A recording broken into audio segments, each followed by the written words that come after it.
Hi everybody, my name is Dana Carmody-Burns, and this is my first time doing a screencast. Normally I would have done a video, but I have the flu, so I figured I'd save everybody that horrible visual and try this out.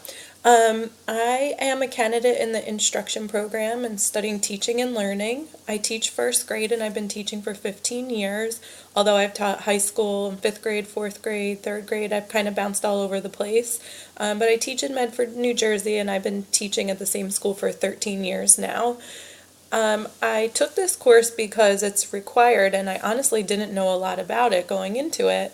But I am drawn to the idea that action resource is about studying your own practice and making it better, and I'm excited to learn more about that, and I'm excited to really get to look at some of my own instruction and improve in areas that I'm most interested in. So I'm excited to take this course, and I'm excited to learn with all of you this semester. I don't have a lot of time for hobbies. I have a 5-year-old and I work 2 jobs and I'm in school, obviously. But in my spare time, I do like to go to the beach with my family. We live just a few miles from Long Beach Island, so we spend as much time there as possible.